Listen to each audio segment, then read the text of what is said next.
5, 4, 3, 2, 1. And it's live.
This is Leicester Till I Die TV.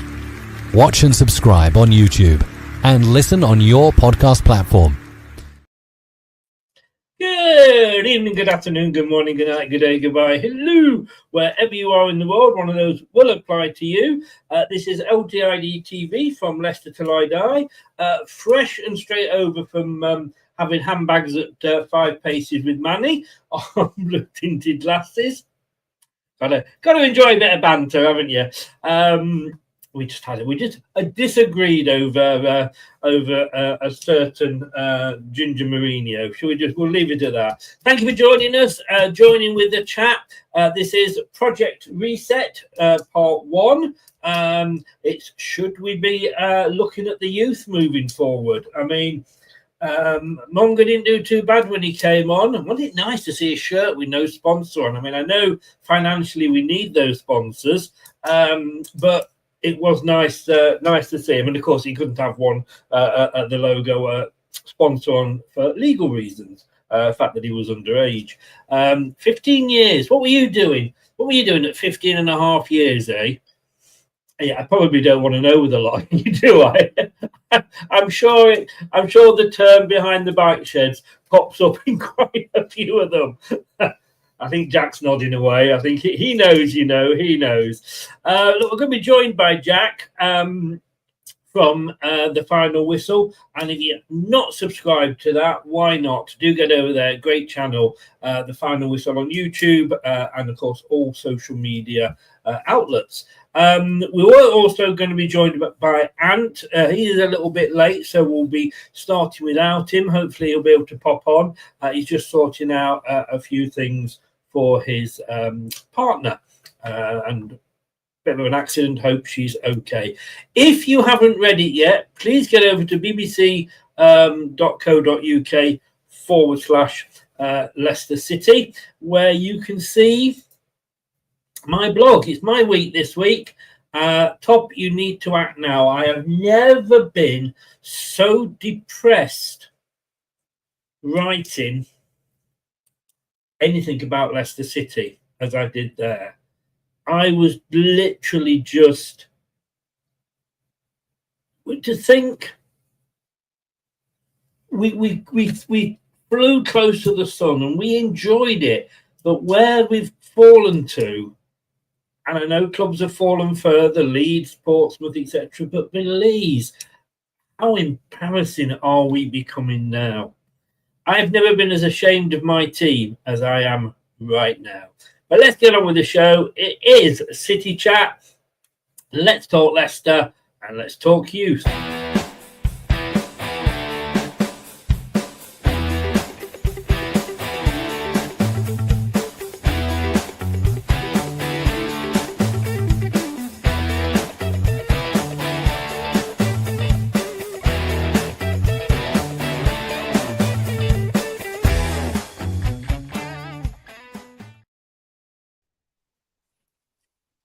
Jack, sorry, my mind went completely blank then. Jack, how are you doing, mate? Welcome along.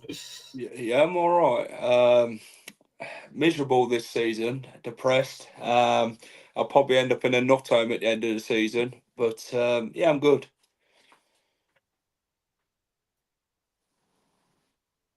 Hello? Hello. Oh, sorry, I thought your sound had gone there. Sorry. No. No, that's good. Final whistle, tell people where they can find you. You can find me at the final whistle. We follow Leicester City home and away. We do Leicester City content like Chris himself, match previews, match reviews. Yeah, just have a good natter on bloody Leicester City, even though this season's probably been the worst ever Leicester City side I've seen, to be honest, in my lifetime. And yeah, go and follow us at the final whistle on the socials as well. And yeah, feel free to subscribe and go and subscribe to Chris's channel as well at Leicester Till I Die. Yes. Thank you very much. Paul says there you held your own with Manny, Chris. Thank you very much. It was. I thought one of us was going to be removed from the chat by locks. It did kind of take over right from the first question. Blue Fox, hi, how done? And Ronald says, well done for keeping your cool earlier. I really did a Keith Moon and took my TV out the window when a certain person was talking. He is very, you know Manny, don't you? Yeah, I know. Very knowledgeable, very knowledgeable, but he is very firm in his beliefs and not of, you're allowed to have your opinion, but your opinion's wrong. But no, look, fair play to him. Fair play to him. It was an interesting discussion. Look, I mean, is this the worst Leicester team that you've ever seen, Jack?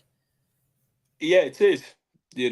I know you go back to Frank McClintock's days and Peter Taylor. You look at Ian Holloway's side, and the thing is, Chris, you've got a careless squad here of players who pretend to be footballers. Let's be honest, they're supposed to be professional footballers, but the thing is, there's just no fight. There's no belief in this side. It's just players who are at this bloody. You'd call it bloody Haven Holidays, if I'm honest, if you could name it a bloody holiday camp. The thing is, there's just nothing about this team whatsoever. There's nothing to get you off your seat for. They're not scoring goals. They're not having enough shots at goal. They're bottom, second bottom, but. The thing is, people say Southampton are worse, so yeah, only by like 8 points. It's not a lot, really, is it, in football? 8 points. I almost think this season, I'm almost wishing we'd actually got those PSR points deducted, because then we could be using that as an excuse. Yeah, I think it is. It just feels like we've had the PSR deduction, done it, to be honest. But it's how we've handled things on and off the pitch, which have been a massive blow to us. Let's be fair. The team's not good enough, just lack of quality in it. The people worry about PSR, but it's how you handle the Premier League is your own side. If you've got that fight and that wit about you, then you take on the challenge. But Leicester City haven't been up for that challenge from the off. We've had 2 different managers now. Van Nistelrooy is worse than bloody Steve Cooper, let's be honest. The stats speak for itself, and how worse can it even get? I don't think it can, to be honest, Chris, even if relegation, which is going to happen at some point, is inevitable. It is. And, I don't quite remember the Frank McClintock years. I was young, I'd like to say. But I was kind of following Leicester because I started during the Keith Weller, but it wasn't the case that I wasn't going down the ground to watch them or anything like that. But I didn't really, I suppose, take in what was happening at the time. And I don't want to get too much onto the manager because we know he's discussed, and we discussed him yesterday. We'll be discussing him on another show, I'm sure. But I'd even say, was it this bad under Peter Taylor? Well, I think if Rude loses this next one at Brighton without scoring, I think it makes it a record of the first ever side to do it in top flight history. So the records just keep mounting up in Leicester's favour. I think if Rude loses this weekend, then I think he beats Peter Taylor's record of losing a certain amount of games, I believe. So it's just nothing about this side. Just Peter Taylor, I think he had more points in his time at Leicester. I'm trying to remember far back, but Peter Taylor, because I were about 4 or 5 years old at the Yeah, time, yeah, so yeah. it's hard to remember. Obviously, my dad would have watched Peter Taylor's side, and he said nothing's ever got worse than Peter Taylor. But Van Nistelrooy's already done that. I'm sorry. It's your dad's fault. We'll blame your Yeah, dad. just We'll blame blame him. your Yeah, dad. Look, I think, just like I say, we have had bad times. I remember we that, have. even the Ian Holloway times when we went down to League One, and he was not a bad manager because that manager got Blackpool into the Premier League, and got they were top for a while. I know it's early days when they do that first start of the season and it doesn't last, but but I remember that team, Ian Hume and all those. They were trying, weren't they? They were trying. They could actually score goals, would you believe it? And Ian Holloway came into a tough job after when he come from Plymouth, and Yeah.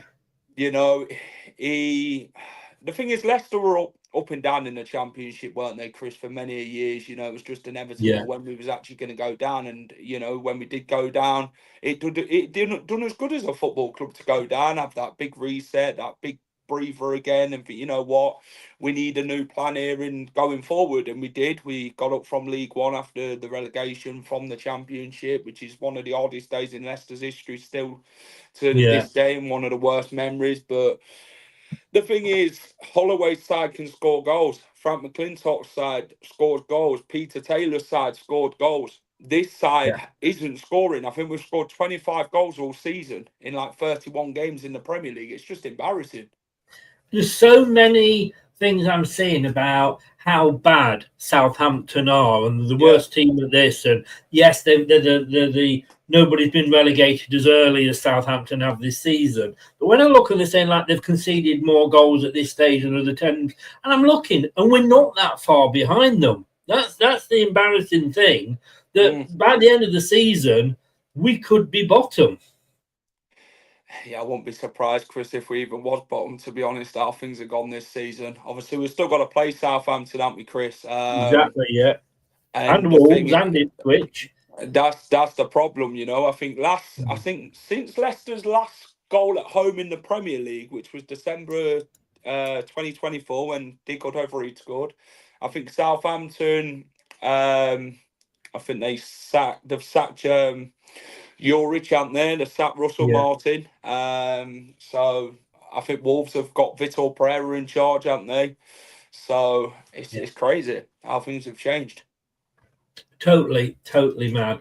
Look, we're going to sort of say, I think in a one-word answer, is Ruud van Nistelrooy your choice to bring Leicester up from do you think he can bring Leicester up from the Premier League? Would he from the Championship? Would he be your choice to do it?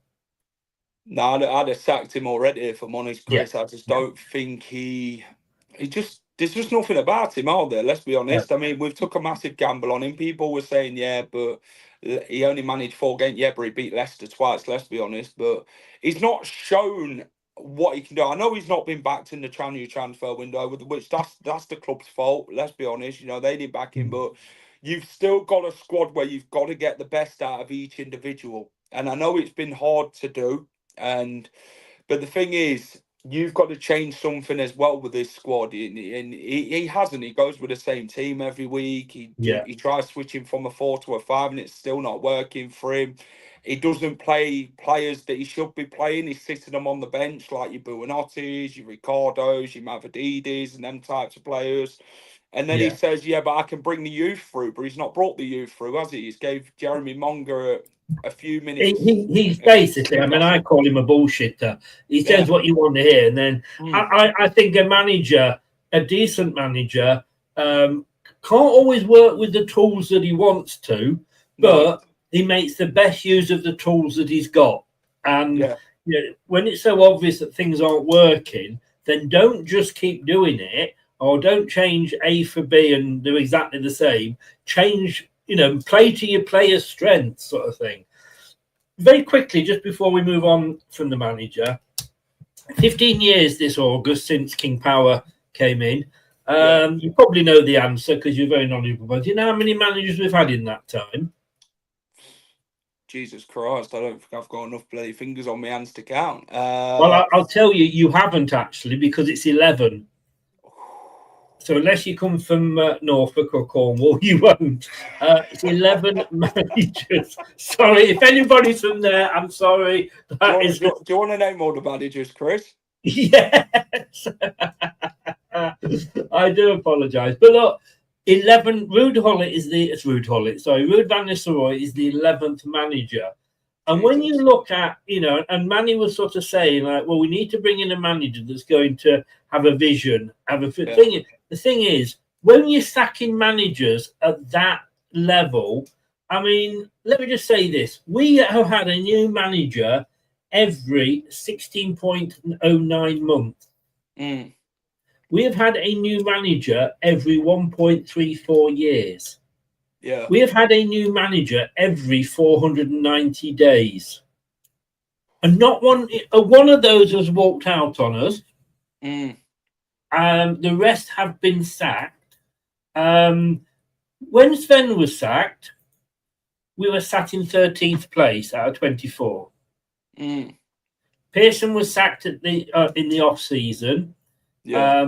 Ranieri, we were 17th. Shakespeare, we were 18th. Sousa, we were 24th. When we sacked 12, we were sat in 12th position. Now, I'm sorry. You've got, and he's got a worse win percentage and worse points percentage than any of those when they were sacked, and yet he's still here. But that says more about the fact that we are not picking the right people, isn't it? I don't think Leicester could bloody plan a birthday party, let's be honest, Chris. It's like they haven't got a clue. It's like, what do you want? Where do you want to be? What is the plan going forward? And we haven't got one. You look at other clubs like Brighton, Bournemouth, Brentford, Nottingham Forest, Aston Villa, Newcastle, them types of clubs, struggled for a bit, and then they're up there this season, aren't they? And they've got a plan of A and B, and they know what the structure of the club's going to be, the transfers that they're bringing in, the manager that they're actually looking for. And Leicester seems to be the issue of, they want a manager to play a certain way, but you've got to win games and be able to pick up points in that. Along with that, you can't just play a style of football. You've got to be able to have a vision of where the club's going to go. But it's not always the manager that you look at the vision for. It's the hierarchy itself. The hierarchy have got to say, well, this is where we want to be. These are the managers we need to look at to say, you know what, this is the right man for the job. You look at the summer, Chris, when we spoke about it, we went from Graham Potter, and as soon as Graham Potter started asking questions, it was like, yeah, I don't think this is the right appointment. And then we were linked with Corberán at West Brom, and then because it were left too late and they'd left it right at the last second, we had to appoint Steve Cooper because we have no choice. Yeah. Ronald says here, I think that's about par for the course with management changes. Don't think that's worse than most of the teams. I have to say, if we compare ourselves to Watford, I mean, in the same period, Watford have had 22. Yeah. Chelsea, who obviously, when they sack their managers, it's usually because they've actually won a trophy. Chelsea in the same period have had 14 managers, a couple of them twice. Man United have had 8. And look at the shit there. And I know, in that period, in fairness, Fergie was in charge at the start. Arsenal have had 3. Now, I'm sorry, you're not going to get... And I know Leicester's got the trouble where if we get somebody good like Enzo, we're going to get them poached. And if we get somebody who's not poachable, they might just be shit. But we need to stop changing managers this often. We need to get the decision on choosing the manager. They said, and this was something we talked about on Lox's show, they said, apparently, I think it was Steve Cooper was chosen by John Rudkin. Yeah. And Ruud van Nistelrooy was chosen by Top. Now, if those two are the two top guys when it comes to employing people, when we asked this question, who chose Enzo? Because that was completely left field Somebody that nobody had put any money on came in. Who made that decision? Because I don't think it was either of them two. This is the problem with Leicester. There's no planning. There's no actual thing in place of who wants what. You look at the transfer business, Chris. You know what I mean? How bad the transfer business has happened.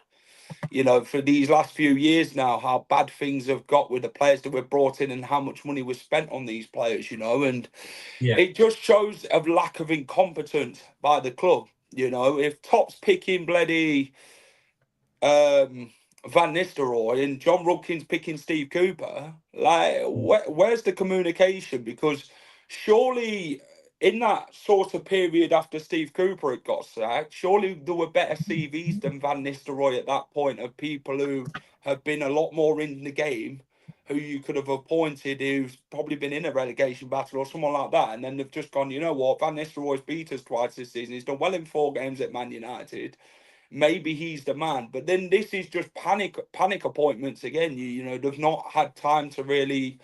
With Leicester, they don't plan, do they? It shows with Steve Cooper.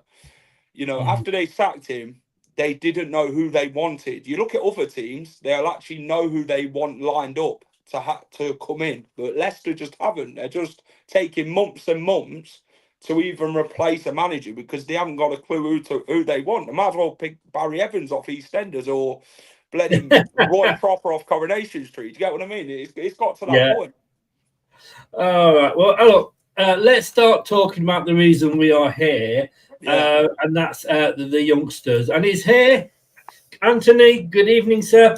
First of all, I do hope your girlfriend is well and she didn't get hurt. No, she's fine. The car's a mess, but that's sort of completely irrelevant. I will not say anything about women drivers. I'll just leave it. As much as I've wanted to wind her up with it over the last couple of the last couple of days today, it actually wasn't her fault, which sort of like, well, they'll always say that, won't they? You wanted to stay attached to your testicles, didn't you? So you thought it best not to say anything. That's it. You know the drill. Yeah, indeed. Oh, yeah. I was married for many years. I remember that. That's why I've got no hair, because my wife's thumb kept rubbing it out. Look, we've been talking managers, so we're going to move on to that. And can I just say very quickly, Anne, did I take some stick off Manny in Lox's show for standing up for you and Sean Dyche? Get Sean Dyche in. I'll argue with anyone. But look, we want to say, surely whoever we get in, and let's go straight to Ant because he's come in here. Surely whoever we get in, he's got to make use of these youngsters. I asked a while ago that is Seagrave the biggest white elephant in the football world, because he's supposed to be producing all these good players, and we'll look at some of them later. But how many of them are actually breaking through? You know, it would be one thing if we had a really settled first team and it would be harsh to sort of rotate or drop someone, and we're doing really well and it's harder to integrate someone in. This team's shit. It's like they literally can't do any worse. Well, that's the thing, isn't it? I mean, look, Jack, I mean, why not put them in? We've got nothing to lose. Let's be honest. We've been staring relegation in the face for a long time this season, you know. And this is the thing: Jeremy Monga, Jake Evans, Michael Golding's in the bloody under 23s, isn't he? You know, £5 million we spent on him, Chris. Remember, come a part of the Dewsbury deal to keep us sweet and that, you know. And we've not seen him since Shrewsbury Town away in pre-season, so it shows how bad this club is being sort of in decision making. It's like Van Nistelrooy is supposed to be a man like Steve Cooper, loves to bring the youth through.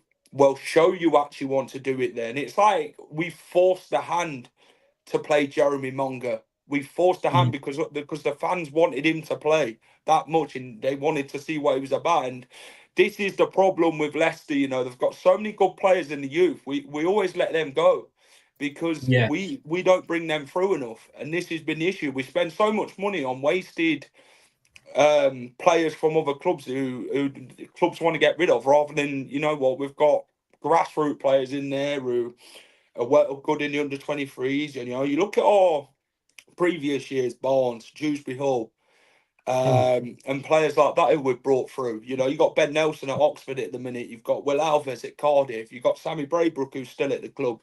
Give them a chance to actually show what they're about. And then next season, they've got that much experience and knowledge of the starting 11. They can actually say, you know what, we can cement our place next season in the Championship for this squad. Yeah. I mean, that's a good point. And are the hierarchy at Leicester, do they listen to the fans too much? And I know this is sort of contradicting what we say that we want them to, but was Cooper sacked because the fans are all moaning about him? And then, you know, the fact that it was Ruud van Nistelrooy and Top got stars in his eyes, because, you know, every week we were listening, I'm going to put these two guys on the bench, and when one of them wasn't anywhere to be seen, the one that was on the bench, Monga, didn't get on. Is it almost a case of like they're just doing this just to placate us as fans? I think so. And I honestly, I think there's a certain level you listen to fans, but when you're running an elite football club, I think those decisions should be made. And, you know, like you look at a club like Brighton, and I always refer to Brighton, the footballing decisions, I think the fans will have no say on it, but you won't hear them moaning about them because they are the correct decisions. You only start to feel fan pressure when you keep making bad decision after bad decision. And that's where they're starting to crumble. It's like I think sacking Steve Cooper, I don't think it was a wrong decision, but I also think it came a lot quicker than it needed to because of the fan pressure. But then when we did that, we went for Ruud van Nistelrooy, who was available in the summer anyway. So to me, that says that's a knee-jerk reaction without a plan in place. Because if we wanted Ruud van Nistelrooy as our manager originally, he would have been in the summer. Would he though? Because he obviously wanted Man United. Yeah, but like I think we would have at least gone out and tried to have got him, I think. Because it's like we went out for Graham Potter. We went. Who else was there? It was pretty much every other manager under the sun. Yeah, the normal, the usual suspects. I'm just thinking that, you know, when we went for him the second time, he'd basically been told by Man United, "We don't want you." So he was more susceptible to come in. Look, let's say, moving on, Jack. We took Steve Cooper on. Now, Steve Cooper had success with the youth England team. Although he was Welsh, he had success with the young English players. And we brought him in thinking like, great, we'll see the youth come through. Yeah. And he went out and he bought 30-something players, you know, years old that you know, that got the crutches to get onto the pitch and had the wheelchair waiting for them when they came off it.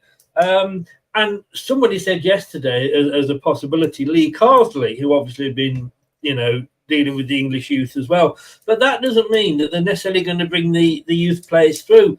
And surely we should be using, you know, we paid, 80, 90 million to build Seagrave, one of the best complexes in English football, if not Europe. And we've got managers here that were supposed to be good with youth, and then we never bloody see them. Yeah, it's a big issue. This is it. Decision making at the club. It's bad decision after bad decision, like Ant says, you know. This is why the fans are very opinionated now regarding how the club's being run, because of everything that seems to be happening in the worst thing rather than the good for the club. Leicester, it might sound a bit full on with it, but they need a bloody another Nigel Pearson at the bloody club. Someone strict who ain't going to take no shit at Seagrave, because since they've gone to Seagrave, they're just like little kids, isn't it, running around on a bloody holiday camp, you know, playing football with their mates and having massages and whatever else, having a good laugh. There's just no serious in taking it about it, you know. This is where it's come. You've got overpaid players on probably 100 grand a week who probably shouldn't be on that money. And, you know, when you're at Seagrave now, you don't have to earn that type of right to have that sort of money and that. It's just given to you free will. At Beaver Drive, they had to work damn hard for what they got and how they performed for the fans. This team couldn't care less. And it showed it in the performances this season. You know, they'll just walk down the tunnel and just like, yeah, see you. They never had blow up dolphins in the swimming pool at Beaver Drive, did they? You know, no, they didn't. And just said that you're just describing Sean Dyche. This is what we need. Someone like Dyche who's going to come in, have that ruthlessness about him, and get stuck into him from day one. We need someone with demand the respect straight away. I'm just checking that Manny's not behind me with a knife. Oh, I mean, one of the names that was suggested by Tom for last night's show was actually Andy King to sort of make his way through, but two managers, Andy King with Nigel Pearson above him, and then Nigel Pearson also maybe having a DOF role a little bit, but bringing Andy King through as he gets all his certificates and what have you. I wouldn't necessarily be averse to that. I love Andy King, and like we all do, but I think it's not the right time and place. I think next season is going to be a big season for us. I think we need to have someone who's got experience of at least coaching at the highest level. Enzo Maresca, whilst he wasn't an experienced manager, he'd been coaching at the highest level for a long time. Andy King's been coaching in a pretty crap setup for 3 months. Yeah. I've got to say, Ant, I'll stick with you because that was a follow-on question. How many academy players from Leicester do you think have played international football this season? As in academy players that are still at the club? Yes. Like international being first team, not usually. Well, under 15, under 16, under 17, whatever. Oh, I'm going to go with, and I feel like I'm probably being really generous here, 7. Do you have any idea? What would you go for, Jack? Probably less than that. Probably 4 or 5. You're both actually very, very wide of the mark. It's actually 11. Oh. I was closer than you, Jack, so I'm taking 3 points for that. More points than what we've got this season. This isn't talking balls, Ant. It doesn't work like that. No, we have got 11 academy international players. All right, some of them are out on loan, I will grant you. But that's a first team. Now, I don't know, obviously, looking at this, what positions they're playing, but, some of them are under 15s, under 16s, 17s, under 20s, under 21s. We are producing those. As then I'm looking at that list, taking out, of course, Jeremy Monga, because he played last night, or weekend, sorry. What was it? Monday, was it? Well, Monday night, wasn't it? Yeah. Apart from Jeremy Monga, none of the other 10 have featured in a first team game. Now, all right, some of them you could argue under 15s, etc., and they can't. But surely, some of those are going to be better players than the shite that are embarrassing the shirt every game for the first team. They would have to do a pretty special job to be any worse. Yes. Right. If they're any worse, I don't think all they need to do is run around a bit to be a bit better than most of these. So it's it's almost impossible to be worse. So I feel like, what have we got to lose? And I'll be honest, if a young defender comes in and makes a mistake at this stage, I think fans are going to have a lot more patience with it than watching Wild Pace chasing his own tail for a 3rd season in a row. Don't start me on Wild Pace. Whatever you do, no. I'm sorry. You mentioned his name and a shrill went down my back then. We've also got, Jack, 11 academy players out on loan. I mean, okay, but did Will Alves, and it's the obvious one, did he need to go out on loan? Because he could do, I'm sure, he did play a few games, didn't he? And when he came on, he actually looked like, with Monga, he looked more up for it and willing to run than anybody else on the pitch. Yeah, the thing is, Will Alves, yes, he needed to go out on loan to obviously get a taste of first team football and that, like Dewsbury all did, and Barnes and players like that. But this is where you come back to Luke Thomas, Chris, isn't it? You know, he never went out on loan. We've rushed him straight into the first team, threw him into deep water, and look where it got him. It knocked his confidence shot, to be honest. And, you know, and this has been the issue, you know. They've got to go and earn their trade, haven't they? Firstly.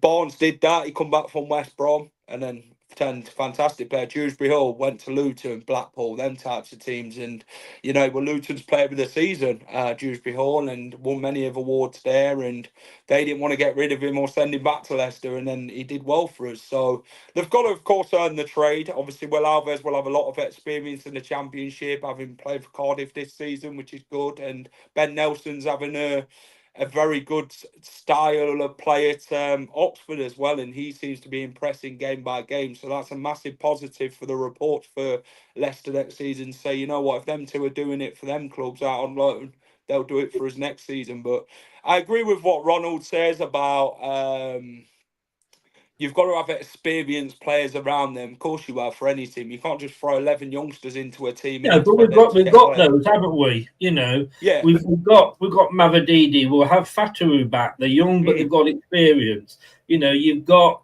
we've got another season of Ayu. We've got another 2 seasons of Dakova Reed. I know, scary, isn't it? We say experienced. I'd rather have 11 kids than have experience that's completely over the hill and finished. Totally. Like everyone goes on about experience being this big thing and stuff. If you look at Walt Faze's experience, and I know I keep banging back on it about him, what's his experience going to be? Two relegations. Oh, great! That's great for the youth to learn, isn't it? It's fantastic. Is this going to be his second relegation? Jordan Ayew's probably one of the better experienced heads we've got. Yeah. Decordova-Reid, absolutely finished. It's like it's 2 different things: being an experienced player and being a player that's. Are you reading my script? Because I'm agreeing with everything you say here, and I don't like it's strange territory for me to be in. It's far too frequent, this, Chris. No, I know we're merging into one, but.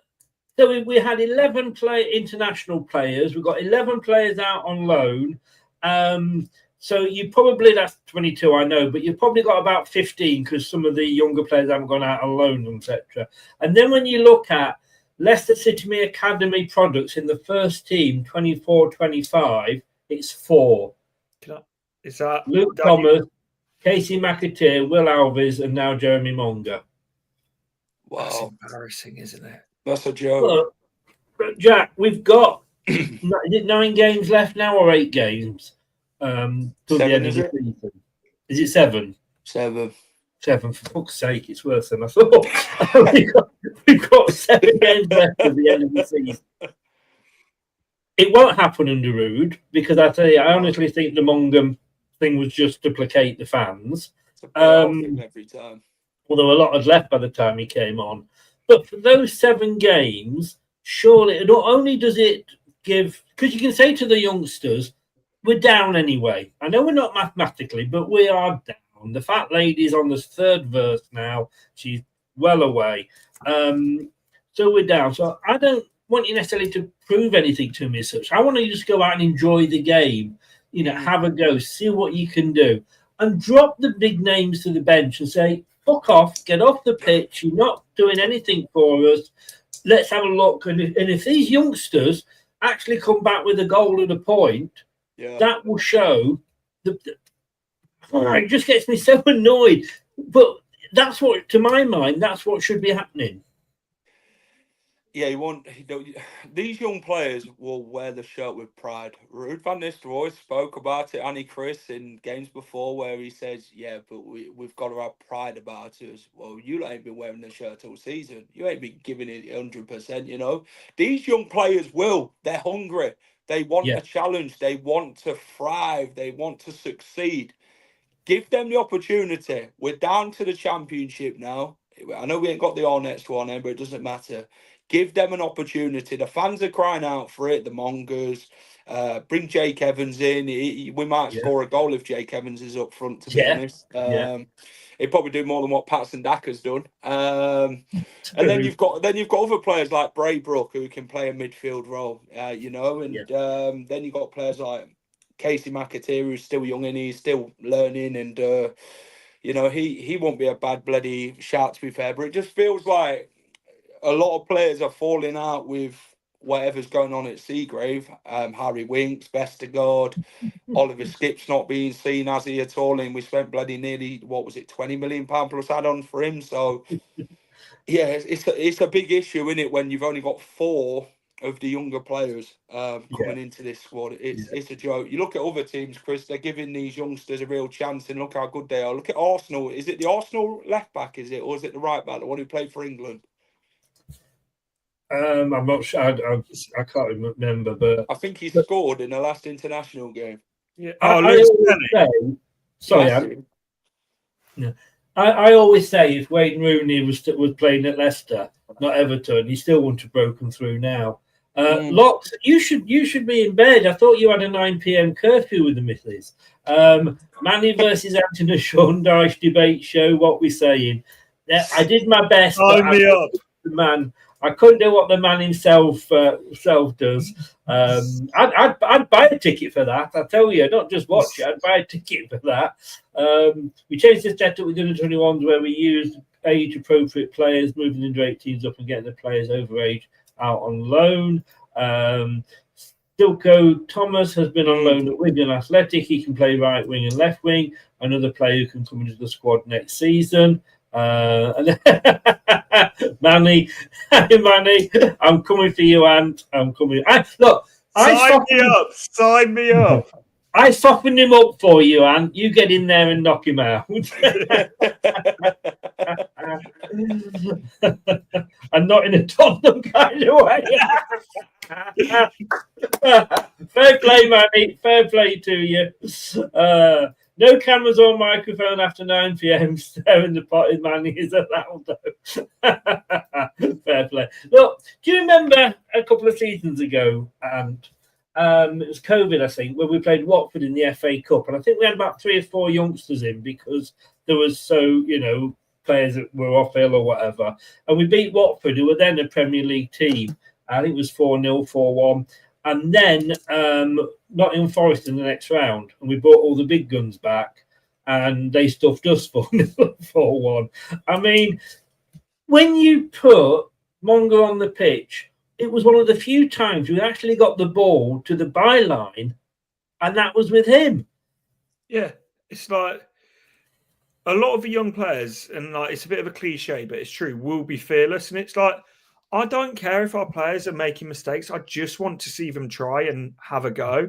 And that's exactly what he did. Totally. And it's what Alves did when we saw him earlier in the season. Like I say, Jack, if they make mistakes, what the fucking hell are the first team doing? Yeah, I think the first team's made more than that this season, Chris. I think Comedy Central's well and truly on at Leicester City Football Club at the minute. I think I'd love to see the Easter Sunday punch-up between Ant and Manny, let's be honest, at the centre circle at the King Power Well, look, KSI did it at the YouTube, didn't he? Get in there, Ant. Get the money in. Let's get them on Misfits.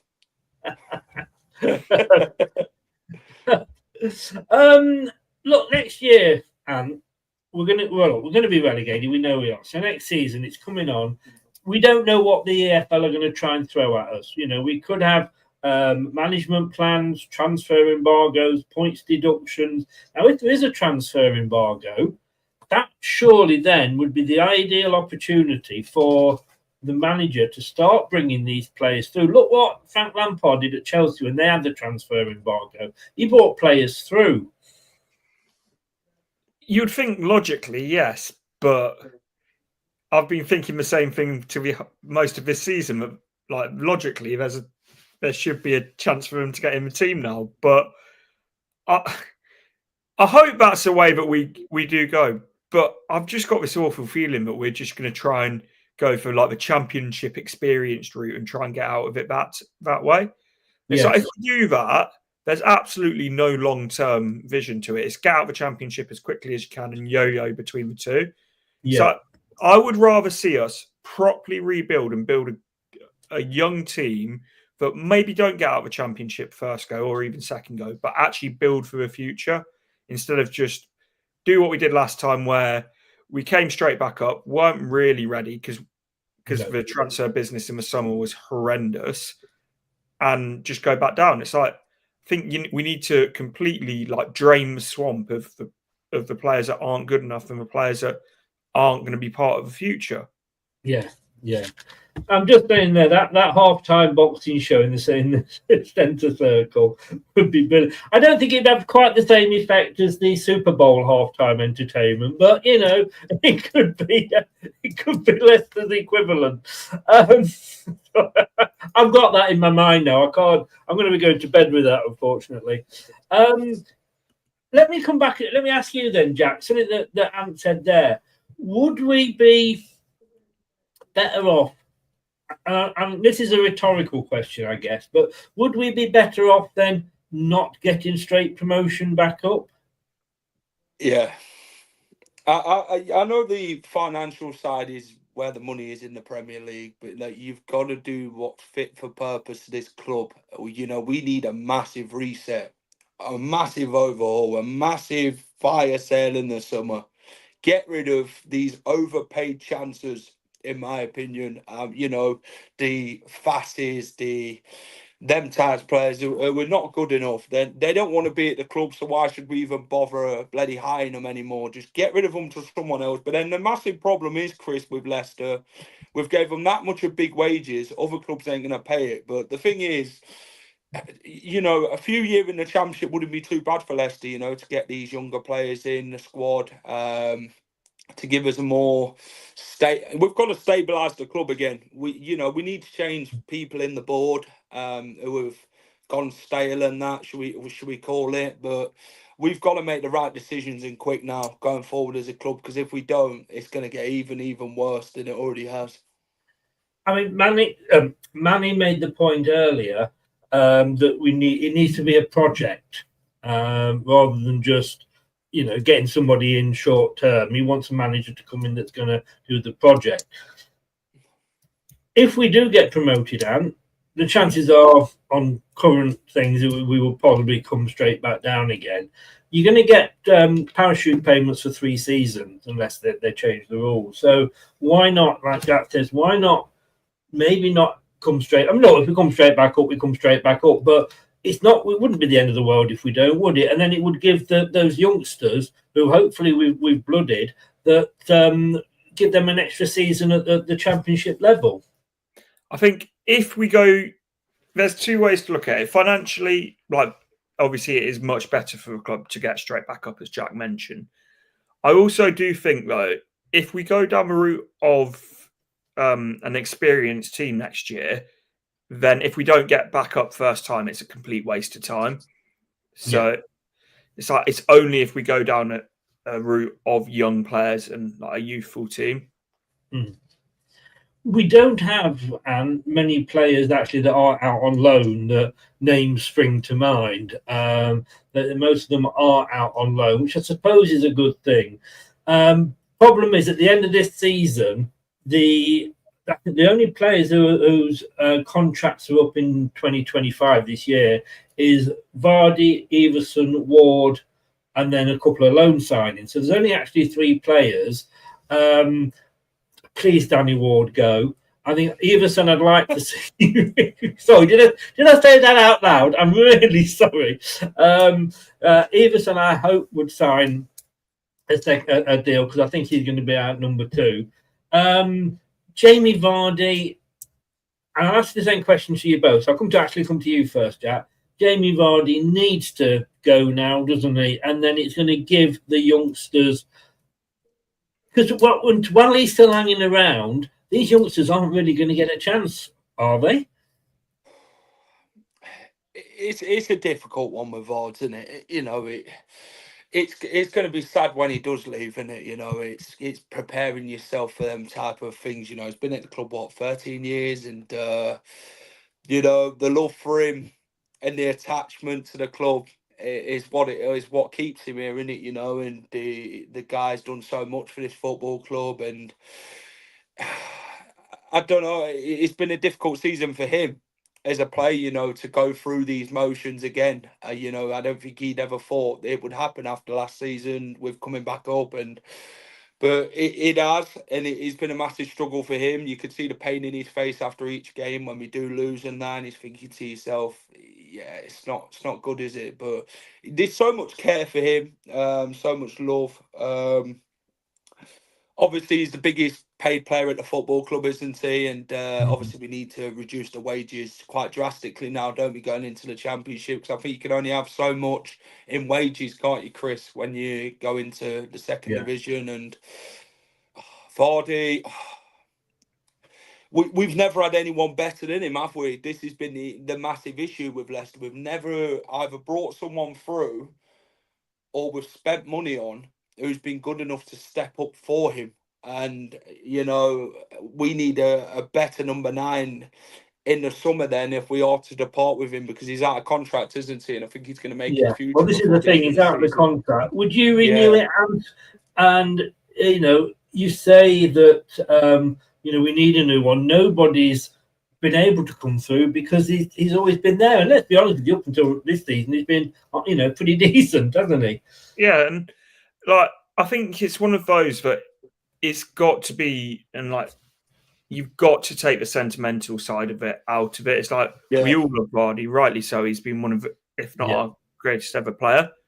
But the big word that I said there has been.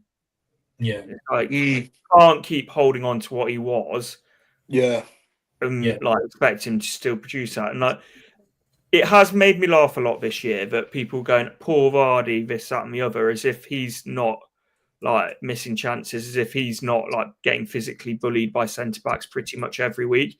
Because when Daka's putting in probably better performances for him, particularly recently, and I know it's between like choosing between trash and rubbish, but when he's putting very similar performances in from Vardy, it's unlucky. He's trying. When it's Daka, he's a donkey. He's useless. That's what annoyed me last season in the Championship, and I wasn't. Everybody says I was defending Daka, and I wasn't saying that he was, you know, a good player. But no, you know, that was the exact same thing. But the problem is that nobody's going to be as good because nobody's getting the minutes, Jack. No. Because we're playing Vardy, we've got to play Vardy. I daren't drop Vardy because it's Jamie Vardy. So nobody's any good when they're only coming on for 10, 15 minutes. Ian Ancho wasn't. Then when he got a run in the team, he was our top goal scorer that season. Yeah, that's the problem. You sat behind Jamie Vardy when you come to Leicester, aren't you? You know, you want to be number 1 striker at a football club. Of course you do. You know, that's how you expand your career. And Jamie Vardy's 38 now, isn't he? He's 39 next year, and this is the problem. It's the sentimental side, like Ant says, you've got to take that out of it now and think of the future of the football club. You know, you've got to say, you know what, we've got to make the decision now. Not leave it till the day before the end of the season where they start saying, he signed a new contract or we're getting rid of him. You've got to make the decision now as a football club for the purpose of the future. So we've got to start planning now for next season, not bloody 6 weeks' time or whenever it is, you know. So whether it's with Jamie Vardy or not, the club have got to come out with it now. So if he is leaving, we can get a number 9 in straight away for next season and start looking properly. Well, I don't think we're going to be seeing many youngsters between now and the end of the season, despite what we all want. And like I say, our best ones are out on loan anyway. But let's go through the line, defenders, midfielders, strikers. Guys, these are the youth players this season, either that are still at the club or are out on loan, that fall into the defender category. Louis Page, I don't know how many of these you know. I know none of them. Louis Page, He's in the England under-17 squad. We've got Ben Nelson, and then players out on loan as a defender. Well, Ben Nelson is out on loan, of course. And Tom Wilson-Brown, who's up at Kilmarnock. Of course, throw into that Suter, who I really don't know why he's not getting a game. Surely most of those would get in over Wout-Faes and Cody and Vestergaard. If they can't, they probably don't have a future in the game. It's very true. I mean, it is very true. But look, as I say, I know that some of them are out on loan, but really, those are the players you cannot go into the season, can you? Thinking I'm going to start with my back 3 or 4, whatever, being Cody, Vestergaard, and Wout-Faes. We've got to get rid. We have to get rid of these high earners. Let's be honest. Vestergaard, I don't know now. We got a 3-year deal. To be honest, it's crazy. And this is bad decisions again by the club. And then they allow him to come to Pets at home every week, don't they? And walk his dog around the training ground. So, well, I'm hoping that he might actually get a game. His dog. Because he can't do any fucking worse than Wout-Faes, can he? He'll probably be more hungry and more quicker on the ball. We won't sound like a double-decker bus. Just smear the ball in dog food and just get him on. Dog biscuits. Problem is, Dan, though, let's say we do start with some of those defenders, and then we start losing at the start of the season 2-0, 3-0, 4-1, 3-1, whatever. And maybe sort of after 10 games, we're sat in 12th, 13th. The screams are then going to be like, you shouldn't be playing the youth. But they've got to get that experience, haven't they? Yeah, and it doesn't have to be all of them. I think you could do it so you play like maybe Ben Nelson with Suter or like obviously one of the others. It doesn't have to be Coley. We've got a Coley, haven't we? Yeah, so it doesn't have to be all in one go, if you know what I mean. It's like, it's about integration. And also, as much as Kate disagreed with this last week, because we talked about the squad rotation, and in fact, it's 46 games, not every player will play every game in the season. The squads will be rotated. Yes, yeah. Simply because of injuries and pulled muscles and what have you. Suter, Jack, I mean... Do you know why he's never had a look in since we bought him? Well, they seem to think he's slower than Vestergaard. I disagree. I watched him at Sheffield United this season, and they say we're a cracking centre back for the Championship. And he's only played 16 games since he's been here for Leicester, and he'd have been one that I'd gave a chance next season with Ben Nelson. 2 centre halves. He's Championship proven, isn't he? Harry Suter has done it at Stoke, Sheffield United, so. Give him an opportunity, I think he's desperate to leave, isn't he? Because his future's not at Leicester with managers and that, and the way he's been treated here. Well, we thought that with Vestergaard, didn't we? Well, he needs to get out of the door quick. Well, he does, yes. I mean, look at the season he had. I think the dog be pulling him out, if I'm honest. Look at the season he had last season, though, and he was turned around. So Suter could come in and still have a future. And look at Christensen as well. But yeah, I agree. I think like Andy, like you said, you've got to integrate one or two. And I think we've got to bite the bullet. Yeah. Everybody's saying we're going to go down. And let's say we somehow manage to avoid the EFL with their big net trying to catch us. People are expecting us, therefore, to come straight back up. What was being said on the show earlier was on Lox's show was, we've got the squad to come straight back up. I don't think we have. I really don't think we have. I think we do, though, because you look at the gap in between the Premier League and the Championship. Players like Harry Winks and Oliver Skipp are going to look like Rolls Royces in midfield compared to, like, this year they've looked like Fiat 500s, haven't they? So, what's wrong with Fiat 500s, young man? I'll let you work it out. What was your girlfriend driving? Audi TT, so not quite. All right then, okay. Midfielders, let's have a look at those. Hugo de Lille, He's in the England under-16s. Will Daniels, Canada under-17s. Lyndon Terrell, Gibraltar under-17s. I'm not really selling these well, am I? Logan Briggs, Welsh under-21.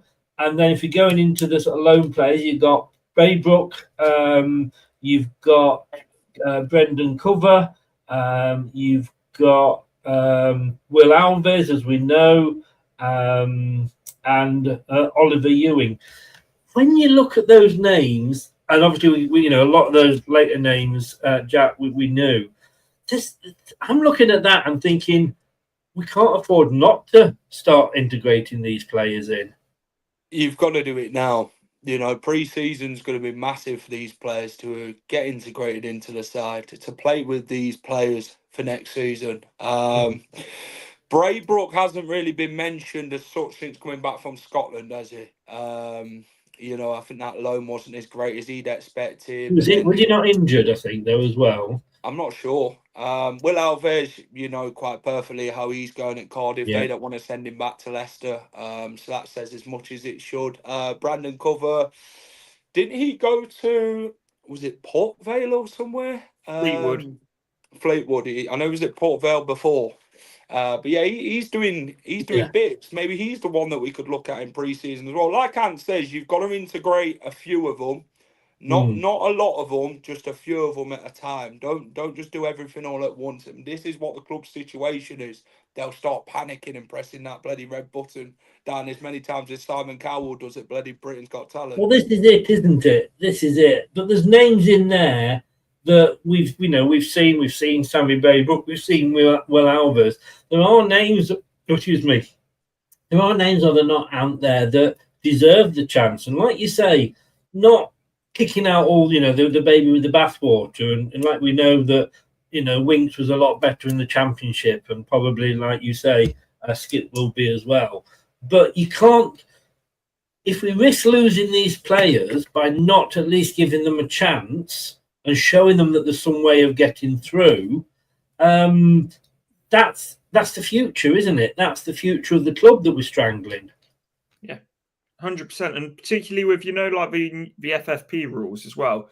Even if the players do end up leaving, homegrown players are what is going to get us out of being in a tight spot with FFP. Because if you're going to sell a player for £5 million, if they're a homegrown player, that's £5 million pure profit.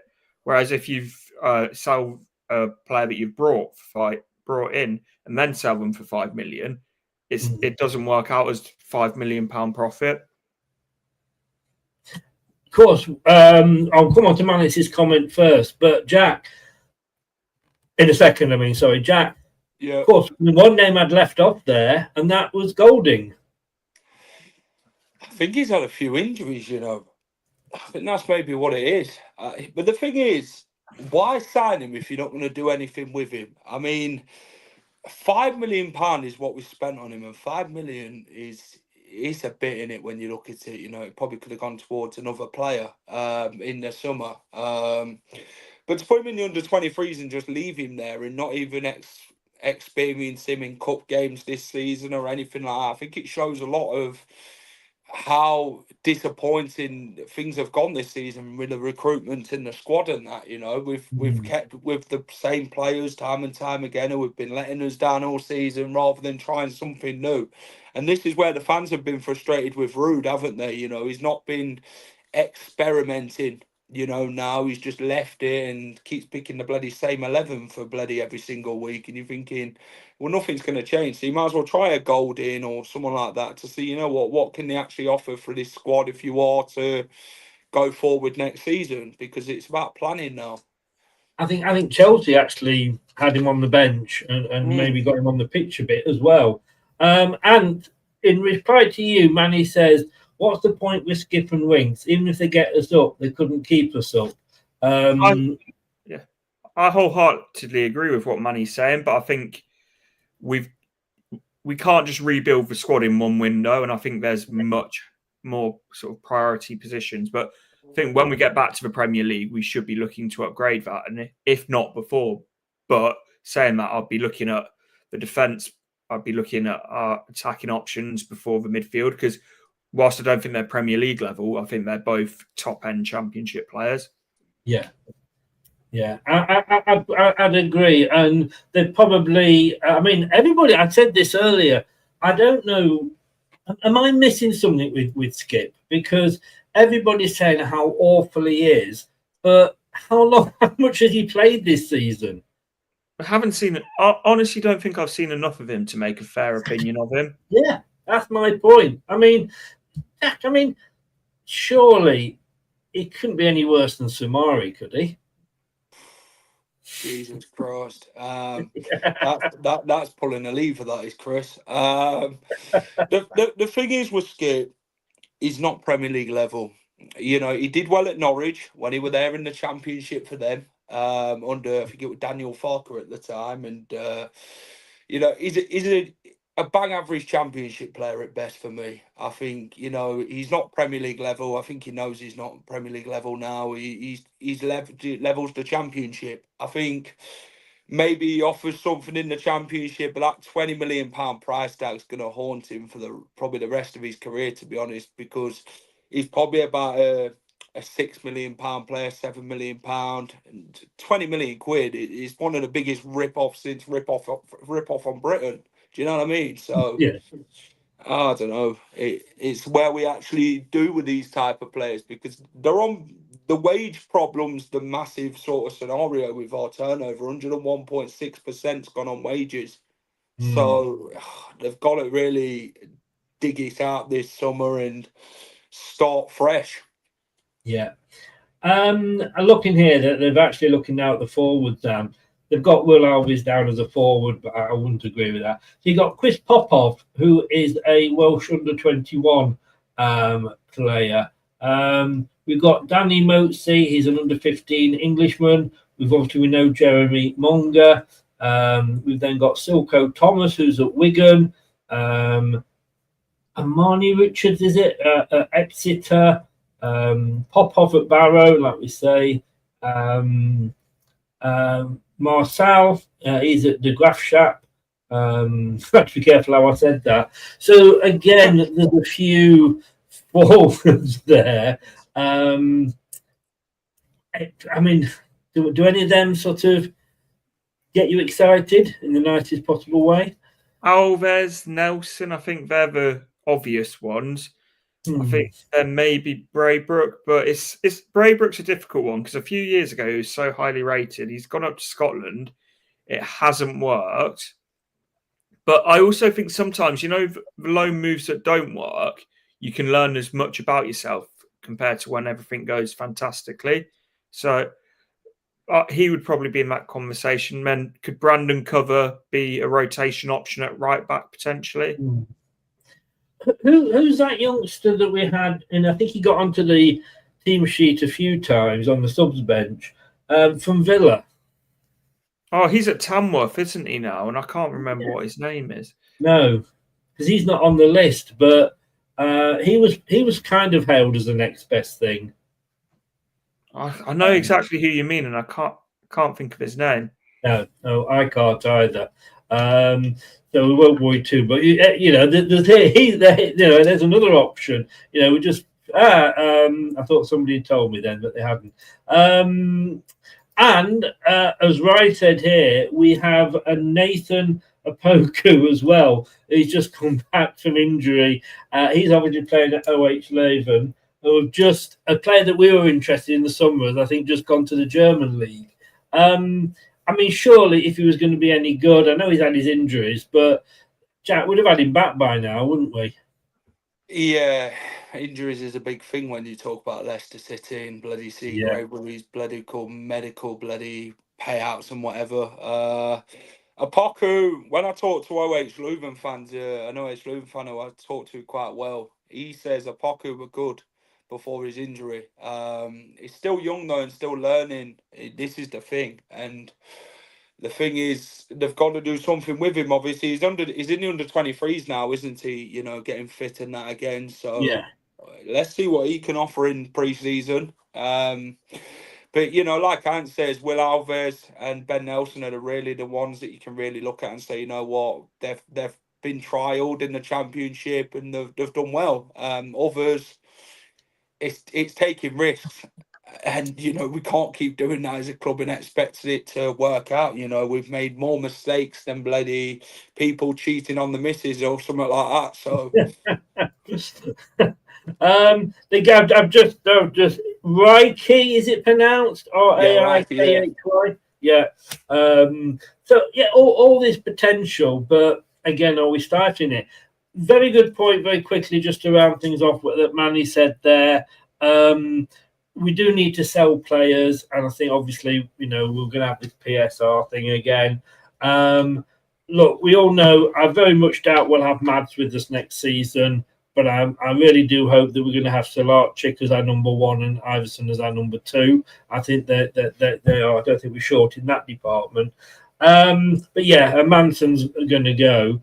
Do you think we're going to hold on to El Canusan? Yes, because I don't think he's been as good as he's been made out to be. I mean, when he started under Cooper, he was already being linked with Liverpool. I mean, obviously that paper talk. Anybody else you guys see that that might be sold to sort of balance the books? That might be sold or we want sold.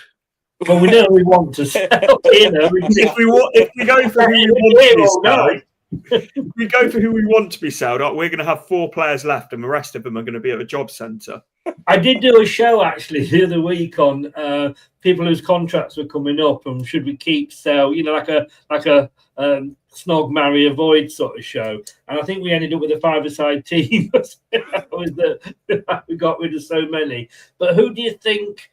I mean, I think Canus is one that we could make a profit on. Jack, is anybody, do you think that you think we could, that is sellable? Jesus. Well, indeed, he's got a 3-year contract, hasn't he? I mean, we could make a bit of money on him. We're not going to make bloody 25 million on him now. I mean, listen to Matt Piper after the game the other day, and he ran about different players, Vestergaard, Fast, them types. But he said you ain't going to get 15 million pound for Wild Fast, and you agree with the comments. Their sort of prices are going to go low down, from what they want from the club to what clubs are actually going to pay for these players, So El Canus, I like him. I think, he's got potential. We can make something on him, but I think if El Canus stays with us one season now into the Championship and does well for us, obviously clubs are going to come sniffing again. Fatawu, I think he'll stay because of the whole injury situation. He's not done nothing this season, has he, due to his injury. So I think he'll stay. Mavadidi will stay. Vardy's the big question mark in it. What happens there? Whether the club take the risk of keeping him or not is another thing for his fans. Maybe it's time to call it a day, but then you've got Samare. I think Samare is not going to want to play Championship football, which he probably deserves to be honest, because he's been a part of this bloody shambolic. I really hope he does go then. Yeah, I'd sell the old defence. You Christiansens, Vestergaard, Fast. I don't know what's everyone's thoughts on Luke Thomas. Well, I was about to say Luke Thomas. Let's ask Ant. What would you do with Luke Thomas? Well, he's the best out of an absolute useless bunch, isn't he? So I'd keep him, but I don't think he's the answer going forward as a left back. But I'll keep him as a rotation option. But saying that, has he ever been given an extended run in the team? And if he's ever going to make it, it'll be in the Championship with an extended run. So he's on that left side at the moment of that middle 3 centre backs, isn't he? And I think he's had some decent games. The thing is, I think he's done half decent, but I think he's also been made to look a lot better by the absolute morons he's got playing around him. Because he does the basics well, which gets applauded and put into a really bright light, because you've got the absolute, as I said, morons like Wout Faes and Yannick Vestergaard trying to defend next to you. If we're talking left backs then, Who do you keep, Luke Thomas or Christensen? Christensen can go. Thomas all day for me. Keep him. Really? Christensen, I wouldn't even believe he's a bloody footballer, let alone a bloody defender. He's just not good enough, is he? Let's be fair. The thing is, he works hard, and that's the bare minimum you want to see. Yeah. But put me on like 30k a week or whatever he's on, I'll get into shape and I'd work hard. You'd do a better job. I still wouldn't be good enough, but I'd work hard. But, I mean, is that how low we've sunk that we are saying a player's good because he works hard? Oh, no, he's not good. He's absolute dog shit. No. Straight to the No, point. but we're usually saying that, well, at least he works hard. I mean, that shouldn't be, he should be just shit, shouldn't he? Even if he works hard, That is my point about Luke Thomas here. He's been tried for 2 clubs in the Championship and deemed not good enough to keep moving on. Middlesbrough, Sheffield United didn't want him. It proves a lot, doesn't it? He's just like I say, he's done bang average in a shit defence. Let's be fair. Maybe he's probably been made look good by this, but someone's had to bloody do some little positive, hadn't they, with this bloody team? I mean, well, here we go. Then I'm gonna upset a lot of people here. Is it contract expires? I think 2026. Ricardo Pereira. To me, I would try and offload him. I think keep him 1 more year. Don't renew the contract. But if you're going to pay him decent wages, I think he's probably on 70, 80k. How many games are you going to get out of him in a, as you say, Anne, 48-game Championship season plus cups? The thing is, going to play 10 minutes and go off with a muscle pull. It depends what system we play, because if we play with him inverting into midfield where he's not covering the ground or going back and forth, up and down at right back, we saw last season he can do that and can stay fit. So I'm going to sit on the fence and get splinters up my arse here. But depending on who the manager is, I think that makes or breaks whether you keep Ricky. Yeah. Right. Quickly, just midfield. I'm going to throw one each at you here. Jack Samari. Sell. Definitely. No reason, just sell him. Not good enough. Talking of youth, though, Ant, McAteer. Keep. I love these. You both must be on promises.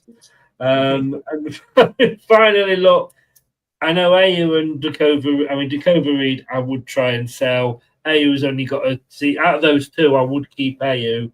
Somebody said, I've not seen these rumours, but somebody has said, what about Vardy to Wrexham rumours? I've not seen it myself. Sorry, Jack.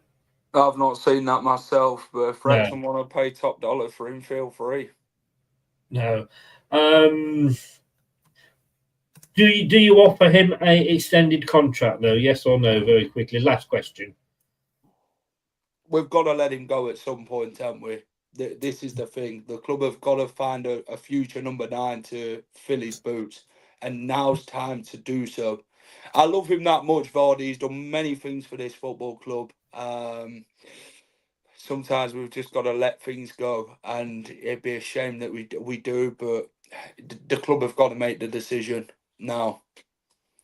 Let him go. And let it go. Let it go. All together now. Yeah. Like you say, whether he wants to retire or take on a club ambassadorial role,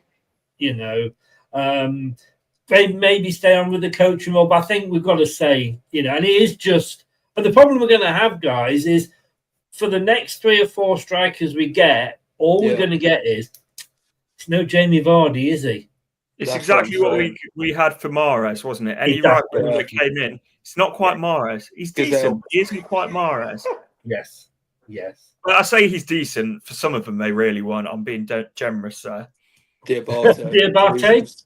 I didn't say any names. No, I coughed out Diabate then. I tell you what, do check it out, guys. If nobody has watched it, if you're watching, I did a show with Dave and we looked back at the 29 transfer windows that we've had under King Power. And my God, if you think this team is shit, we have signed some absolute bummers over the 29 years. So do go and check that out. And there's a few of those, like you say, are the ones we tried to replace Marvin with. Guys, thank you very, very much. I think we've agreed here, in whatever way, whatever form, we do need to get these youngsters in. Use them or use them, I guess, is the phrase.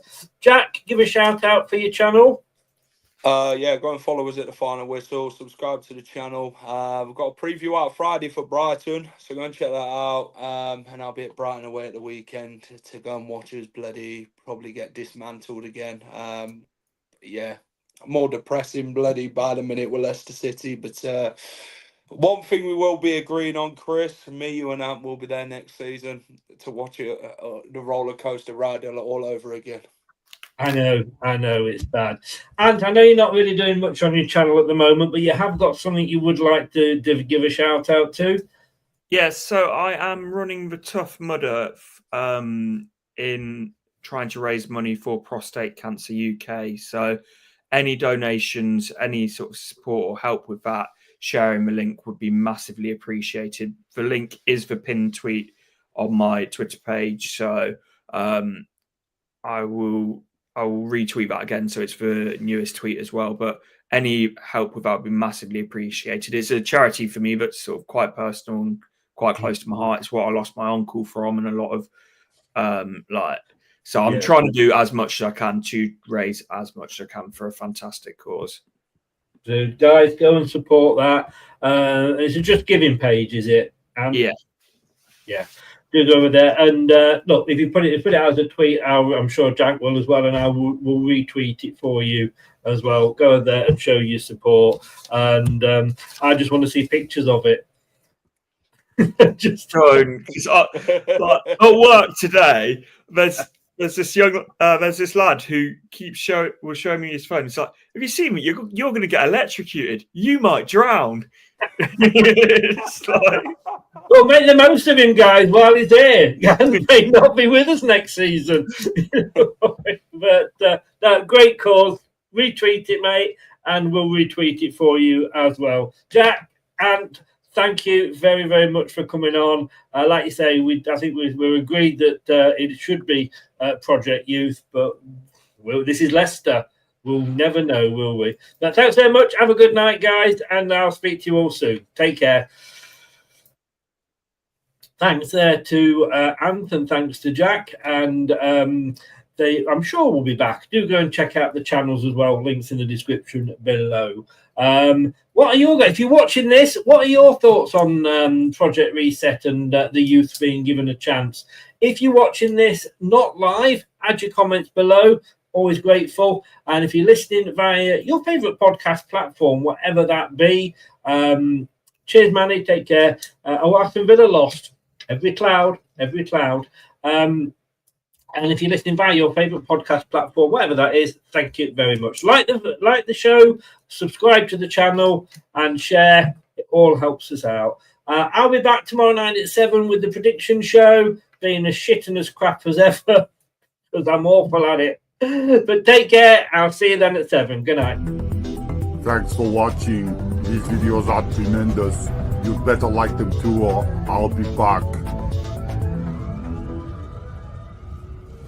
This podcast is proud to be part of the TalkSport Fan Network. TalkSport.